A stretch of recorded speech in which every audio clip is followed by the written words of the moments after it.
Tell us everything that's happening. Read us scripts from the new season. Oh my gosh, it's really good. I actually just finished episode 6, and it's so good. The ending of it, oh, it's so good. Ooh. I was flipping the pages real fast. Wow, you know how it ends. We're so excited about it. We're so excited, but also it must be incredibly satisfying for you. I won't ask what it's about, but it must be satisfying for you, just as an actor who's also lived this, that this is the final. This is the wrap. This is the final stretch. And so much, I'm sure, is going to be resolved.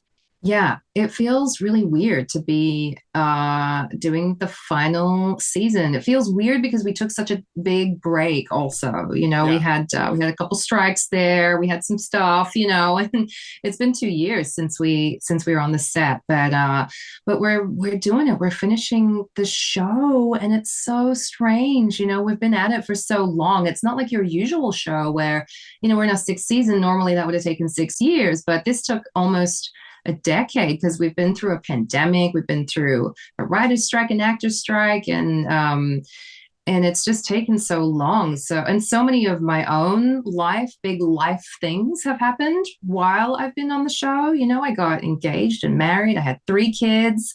It's amazing that you've had wild. 3 kids during that time. I hadn't even realized that, but of course it's true. Yeah, it's so bizarre. It's and it's, you know, and I've finished I've been part of only one other show from start to finish, and that was Chuck back in the day. And I remember the build up to finishing it. It was so emotional. In the last month, I just felt like I was constantly crying. So I'm really curious to see how I feel, you know, in the lead up to the ending here, because I think part of it is really, it's really, you know, sad to say bye to the character, but it's also really exciting to let her go, because she's been dramatic, you know. It's been a lot talk about that.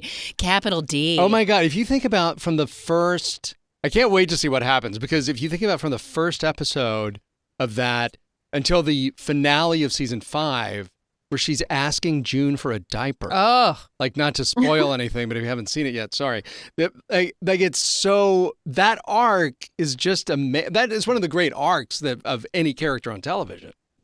Oh man. Yeah, it's been, I just feel so lucky. I'm so grateful to have had this character in my life. It's just been the most amazing kinds of scenes, and I mean, the caliber of the writing is so incredible. I mean, it's, to be honest, I always think, well, this is the benchmark. Like, it's not, I don't think it gets much more challenging than the kind of material that I've had to work with on this show.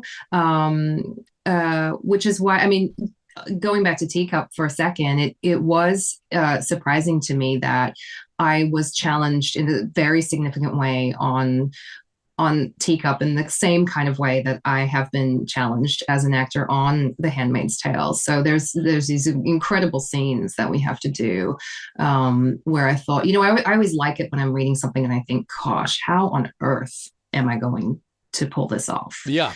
How am I going to make this feel believable and likable and whatever else I need to make sure happens, you know, as a performer, as someone who is going to enact this scene. And I certainly have had that with Serena Joy Waterford, and equally in the last 2 episodes of Teacup, I think I was equally challenged in that same kind of way. So it was very, very fun to have that, and I feel very lucky.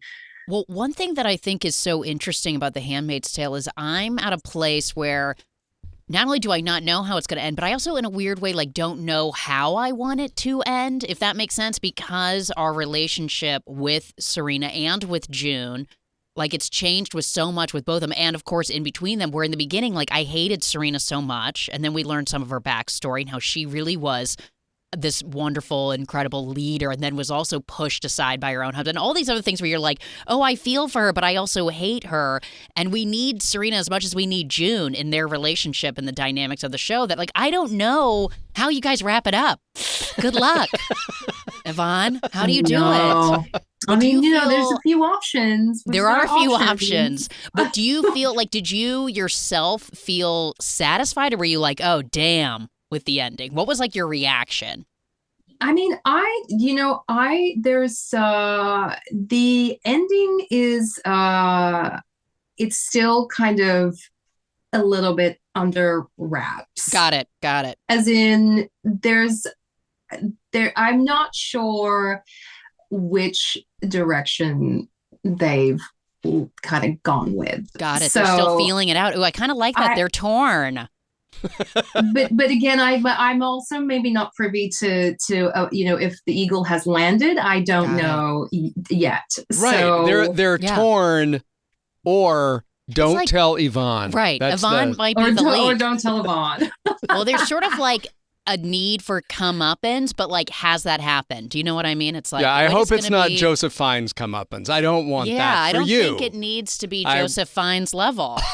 I wanted it for him. Yeah. I did not want it for you. I don't know why. I don't know. TBD That's how I feel.